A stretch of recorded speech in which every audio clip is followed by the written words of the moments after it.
Hey everybody, thanks for coming to the panel. Today we're going to talk about all things Cosmos and the interchain. We have an awesome panel here, and I guess we'll start it off with intros. So Yelena, if you want to kick us off.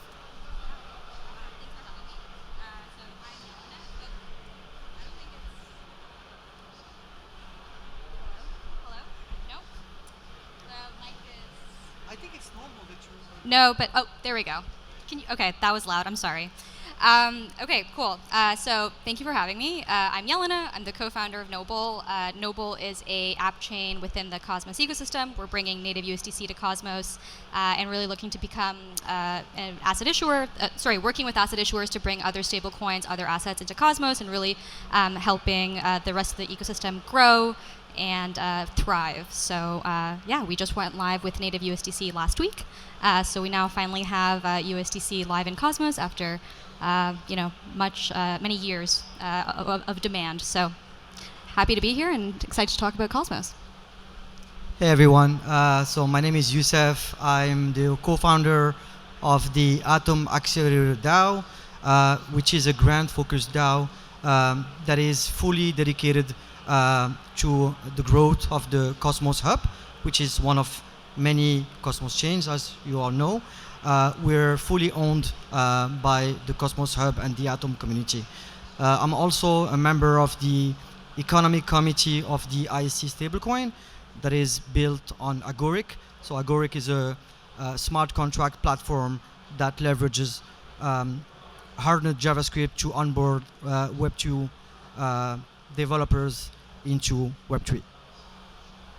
Hey everyone, thanks for having me. My name is David Gojal. I'm the VP of Strategy and Operations at the DYDX Foundation. DYDX Foundation is a Switzerland-based nonprofit. Our mission is to grow and support the DYDX protocol ecosystem by enabling communities, developers, and decentralized governance. For those of you who don't know DYDX protocol, today it's one of, if not the largest decentralized exchange on Ethereum for perpetuals trading, recently surpassing $1 trillion in cumulative volume. We're the core development team behind the current version of the protocol has been building the next version of the protocol called DYDX Chain, or V4, that is going to leverage the Cosmos SDK and Comet BFT proof-of-stake consensus mechanism.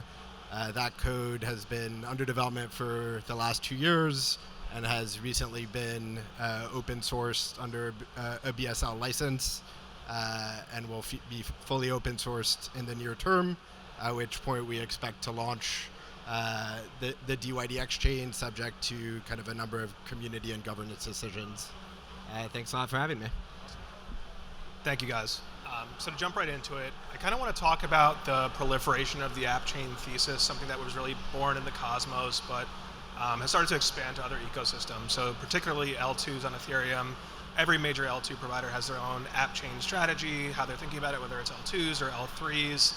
And really just want to kind of get the panel's view as to why the app chain thesis is now starting to proliferate beyond Cosmos and reach a critical mass in terms of mind share, in terms of developers actually adopting app chains and more multi-chain architectures.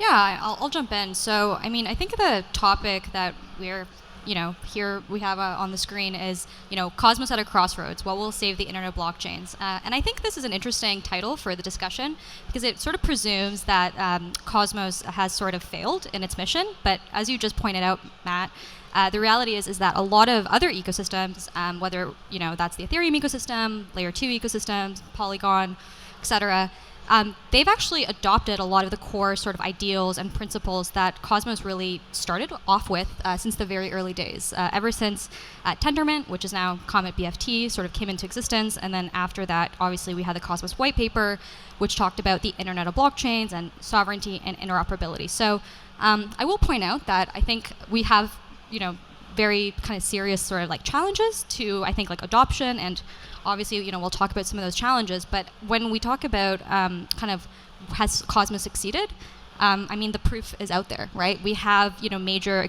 exchanges and centralized entities like Coinbase, launching base, which is just like incredible to see. So a lot of these sort of things that have happened recently, I think, owe in some sense their sort of success to what Cosmos put forward since day one. So yeah, I think that's kind of the main thing I'd like to point out, and curious what you guys think. Sure. So to complement what Jelena has been saying, I would also remind everyone that Cosmos is the home of Terra, right? Terra, Luna, UST. So we did see a lot of traction, during the peak of last bull market. Just as a reminder, Terra was an ecosystem of roughly $80 billion, $60 billion for Luna, $20 billion for UST. That was by far the strongest product market fit in the entire crypto at the peak of last bull market. So I'm not that concerned, because if we did it once, we can certainly do it twice. Now the other point is I like quoting Ethan Buckman and how he characterized this debate around roll-ups and app chains. So he's saying start with a smart contract, evolve into a roll-up, and finish with an app chain. And I think that's exactly what DYDX here has been doing. The last point I would like to address is I feel somehow that this debate between roll-ups and app chain is maybe like we're maybe putting too much emphasis on this. And why I'm saying that is I think that this debate is somehow symptomatic of the lack of adoption in crypto in general. And so David here is with DYDX is a perfect example of a strong product market fit. And that's what I think we as a community in crypto in general, whether we're talking about Cosmos, Ethereum, it doesn't matter. What we need is to grow from 0 to 1. What we need is to build apps that can drive dozens, if not hundreds, if not billions of users. And I think that DYDX is providing a blueprint for that. So that would be my last point on this. Yeah, thanks, Yusuf, for all the shout outs. And I think DYDX is definitely like exhibit A and case study at the intersection of this question. I think I like to quote Antonio, who's the founder of DYDX. I think he'll be the first to say that he doesn't want DYDX to be known as a Cosmos chain. Ultimately, as a user, you don't really care what the tech stack is. Ultimately, you want to use the best possible product. And you're going to go to DYDX if you feel like it's the best decentralized exchange. And so I think, taking a step back, DYDX has definitely followed kind of the trajectory that you laid out. Originally, it was, just a dApp on Ethereum on L1. It was one of the major kind of blue chip DeFi protocols to really successfully make the jump to an L2 over 2 years ago. The current tech stack is built on Starkware, and Starkware really helps significantly scale the current version of the protocol at a low cost and deliver a better product experience to our users.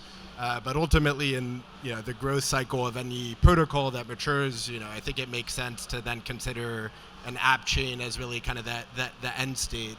And that's exactly what's coming up with the launch of the DYDX chain. It's really vertical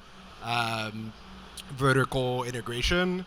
The decision to move to Cosmos is almost a year and a half old now. At the time, core developers looked at the landscape of different L2s, different L1s, and again, I'm not here to slight on the pros and cons of each, but I think there is something to be said around a lot of these L2s are only as decentralized as the least decentralized component. There's, in particular, I think the sequencer has been a subject of a lot of debate and interest.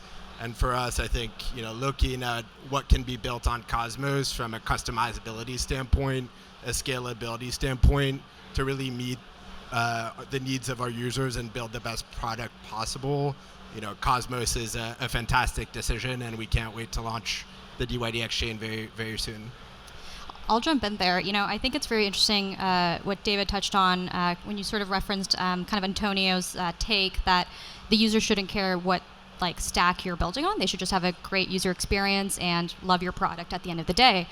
And I think the flip side is also true. The only time a user sort of should actually know what stack you're building on is if something goes wrong. And I think it's really funny that in Cosmos, a lot of people didn't know that Terra was built on Cosmos. And we had this meltdown, literal meltdown. And it's partially why we're in the bear market that we're in. But nobody knew Terra was really built on Cosmos unless you were an insider. And that's good, because at the end of the day, Terra had this meltdown.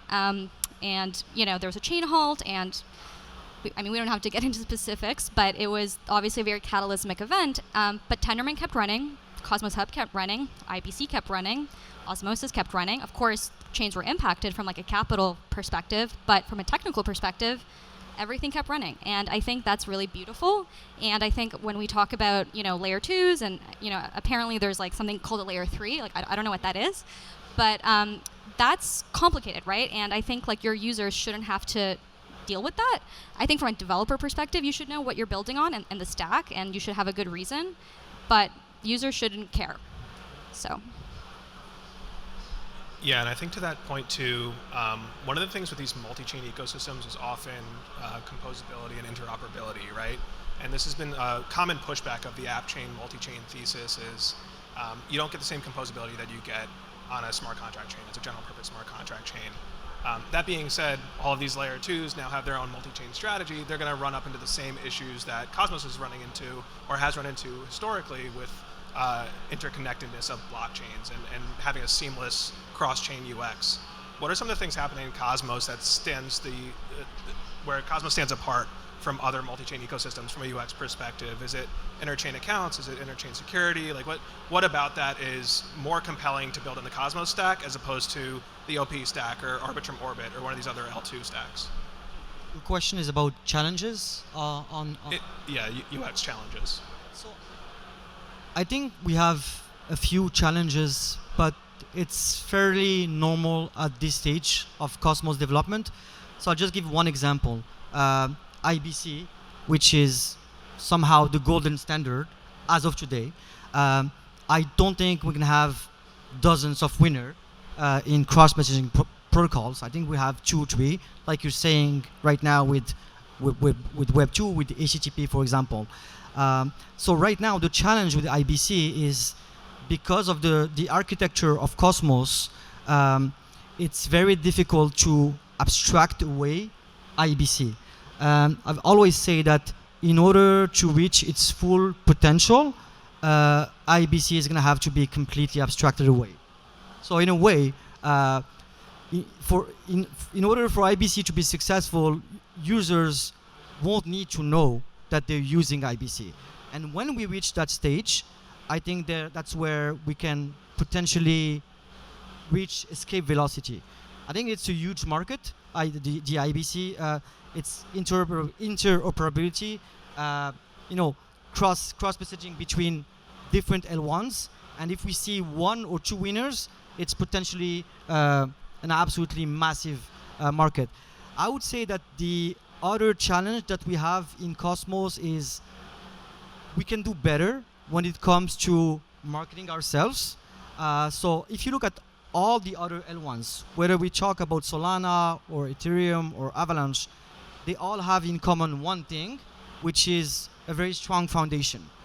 In the case of Cosmos, I wouldn't say that we don't have a strong foundation. I would say that the scope of the foundation needs to be revised, in the sense that they've been brilliant at stewarding and developing the tech stack, which is Cosmos SDK, IBC, and all of that, but they haven't been able to bootstrap the ecosystem in terms of bringing more eyes and more attention from external developers.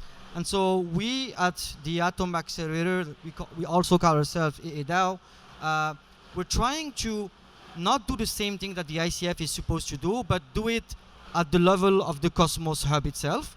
And if we can evolve next year into a DAO that also acts as an entry point, some sort of help desk. So let's say that you are DYDX and you want to build in Cosmos. So not DYDX, but let's say another app that is successful on Ethereum or another ecosystem.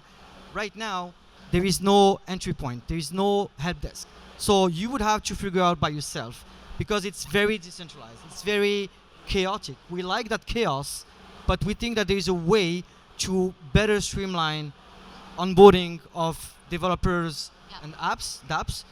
So we would love to morph us, like the Atom Accelerator, into a DAO that can streamline the onboarding experience and basically match users with all the various players to make the onboarding easier. So I think really this is underrated, and I see it almost as I don't want to say it's a huge. I think it's a small issue, but it just needs work. Because the coordination cost, I think in Cosmos, is way above the coordination cost because we don't have that single entity that can coordinate the entire work. Yeah, I agree with that. I think most notably for me, I think the onboarding experience to kind of the Cosmos ecosystem for a new person is quite challenging. Again, there's a lot of different chains, all have their own tokens, all have kind of their own features built on kind of the Cosmos SDK, and it's quite complex. And so I think on the flip side, the benefits of the Cosmos ecosystem again is the high degree of customizability and the ability to build really cool stuff to abstract a lot of that complexity away.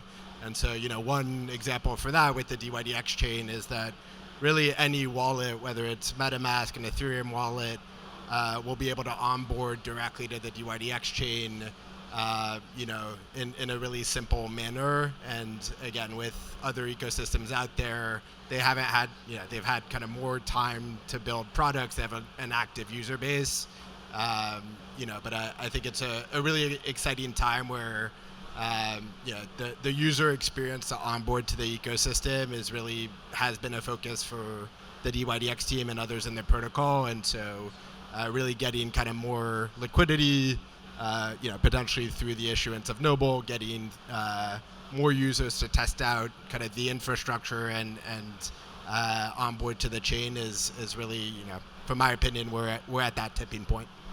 Yeah, I mean, I'll jump in. I think a lot of people in Cosmos, like the ecosystem, would kind of agree from like a first principles perspective. It should be very straightforward and easy to like spin up your own app chain, like what you do with that app chain and like how far you take it, right? Whether it's something like obviously like DYDX v4 or like an NFT chain, like that's up to the development team, that's up to the the founders, that's up to your own imagination. But even if you want to simply just spin up your own app chain with like even one validator that has IBC connectivity, that should take like no more than an hour. And I think the reason that we want to make it so simple is because if you sort of look at like the current sort of internet experience, with like in 2023, you can deploy a website super easily. Yes, you could use something like Square, or like a website deployment kind of infrastructure, or you could just do it yourself, and you should have like the tools and like the developer tools to be able to do something like that. It should be probably the same thing for spinning up your own blockchain, and so I think that this is something that often gets missed. It's actually not as complicated to build in Cosmos as I think others sort of like make it out to be, but we could always do better from like a developer kind of tooling and UX perspective. Definitely, yeah, that's super helpful framing. And David, I want to go back to something you said about the customizability of the Cosmos SDK. That's a major calling card for DYDX for you guys to migrate over and to roll your own chain. What parameters or what levers can you guys uniquely tweak with the Cosmos SDK, and by rolling your own L1 as opposed to an app-specific L2 are there, right? Is it control over consensus, or is it some other like desirable property? What really motivates you to move to your own standalone L1? That's a great question. So again, today the current tech stack is on Ethereum using Starkware, for our use case, which is high velocity perpetuals trading, you really need a massive amount of scalability, high throughput, low latency, and low fees to build a user experience that people want to trade on. With Ethereum as an L1, you get maybe 10 transactions per second. With some L2s, maybe you get 100 transactions per second. I think then the most recent testnet for the DYDX chain, I think we're seeing around 2,000 That's incredible. transactions per Can second. we repeat that? Can you say that again? 2,000 transactions per second. Amazing. And so again, when you think of our use case around perpetuals trading, there's a big delta between the number of orders versus how many fills there are, right? If you're a high frequency trader, you're placing a lot of orders in the order book, but ultimately only 10% of that actually results in a fill. And so you need a system that really can support that level of scalability. And what's really innovative with the DYDX chain is you've effectively customized what it means to be a validator, right? In most proof of stake blockchains, you're a validator, you're participating in consensus. And here what the software allows is for validators to do that, to participate in consensus, but also to run the order book in memory and then share kind of orders with through kind of the gossip protocol with other validators to get to consensus. And so that allows for an incredible amount of scalability that really can support orders of magnitude more than what other current systems can.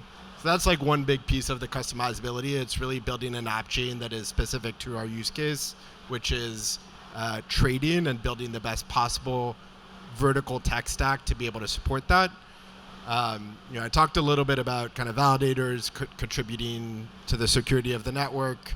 I think there's also really interesting opportunities around MEV. On Ethereum today, the average user is definitely impacted by MEV. I think, by having the validators participate in the order book and matching engine process, there's definitely opportunities for MEV, but there's also ways to really optimize that parameter so that there isn't kind of extractive value in the ecosystem. So that's kind of point number 2. And then lastly is around fees, right? Even with Starkware as an L2, it's really low fee, but there are still there are still gas fees in the ecosystem. Here with the DYDX chain, there are no gas fees, so you can really scale trading without having that be kind of a natural limit on the scalability of the system. So I think to me those are the 3 highest kind of customizability pieces that the Cosmos SDK has allowed us to build. Lastly, some of the benefits of an SDK is a lot of it is off the shelf. Like, we didn't have to reinvent the wheel. There's definitely some modules that have been customized and extended. And having 40 or so new engineers join, contribute to the open source code base for the Cosmos SDK will only continue to drive further improvements for the ecosystem as a whole. Yeah, I just want to reiterate David's third point that maybe sometimes gets missed or doesn't fully resonate with kind of folks coming from other ecosystems, and that's the competition for block space. So the fact that you have total sort of control and sovereignty over your own block space means you're not competing for gas, you're not competing for fees, you're not relying, on one base chain that tomorrow can see super high congestion and super high activity because there's a new NFT drop or something like this. So the fact that you can have complete sovereignty over your own block space is quite radical and quite revolutionary, and I just want to emphasize that a little bit because I think we often, at least for builders within Cosmos, take it for granted. Awesome, guys. Coming up on time here, we have about 4 minutes left. I want to give you guys the floor just to give any closing remarks. What are you guys looking forward to over the next year in Cosmos? Are there any certain features or anything in the interchain happening that really gets you excited that other people should kind of start to dive into and take a look at? Yeah, I can jump in here. So the first thing I'm very excited about in the short term is a new DeFi summer, basically for Cosmos, thanks to Noble, thanks to DYDX. I think that Cosmos has suffered a bit with the collapse of Terra. Like liquidity completely vanished, and we're in the process right now of rebuilding that liquidity momentum. And I think that we're in a good position in the next 3 to 6 months to see that happen. The other thing I'm very excited about, it's a bit longer term, is the expansion of IBC beyond Cosmos. So there are various initiatives. So there is the Polymer Lab team, there is Composable Finance that are doing amazing work to basically export IBC from Cosmos and connect basically Cosmos. So right now, not sure if people are aware, but there is a live connection between Cosmos and Polkadot, been live for a few weeks. As we speak, there is a connection in testnet between Cosmos and Ethereum, so very excited about that. And then Composable Finance is also working on connecting Cosmos to Solana, Avalanche, Near. All of that I think is going to happen somewhere in 2024, and so that can reinforce the position of IBC as the golden standard in IBC. And then the last thing I'm somehow excited about, it's much longer term, is AI and Cosmos. We've been talking a lot about the intersection of crypto and AI. So I think the one advantage that Cosmos has is we have a head start in on-chain governance. And if we all agree that AI agents are only going to become more autonomous going forward, they're going to need an infrastructure to self-govern. And I think that Cosmos is the best position right now to host that on-chain governance for AI agents.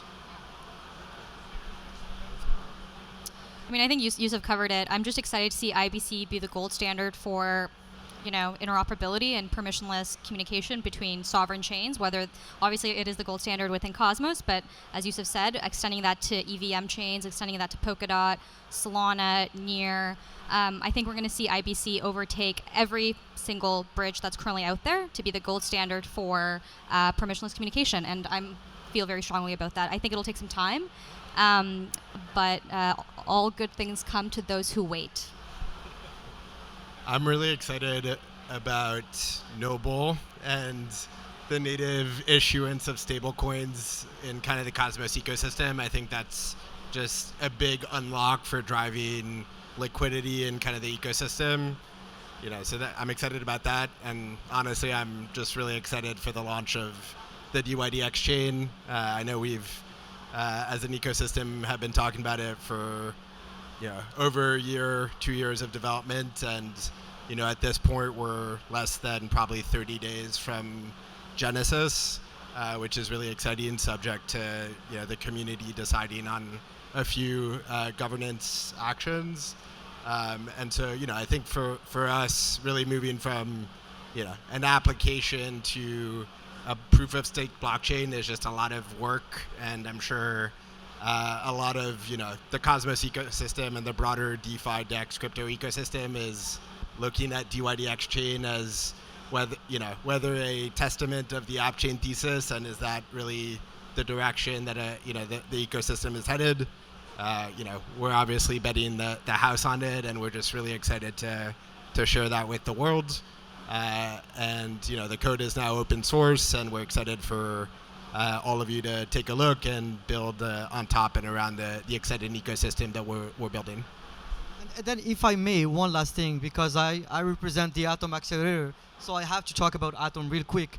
We're very excited to basically revamp the Atom tokenomics. So right now, there are 3 teams working on that, and we should start seeing some changes very soon in the next 3 to 4 months. We're working on various different things, changing the inflation model, liquid staking, interchain security. So we're doing everything we can basically to come to a point where Atom becomes that anchor point for the entire Cosmos, because I think that Cosmos has been somehow suffering of that lack of a leading token. And so what we're trying to do right now is reestablish Atom to be that scaling point that can allow like the entire ecosystem to shine. So mostly gonna be interchain security and also positioning Atom as the interchain money, basically. Awesome, guys. Thank you very much. Thanks, Matt. Thanks, guys. Thank you.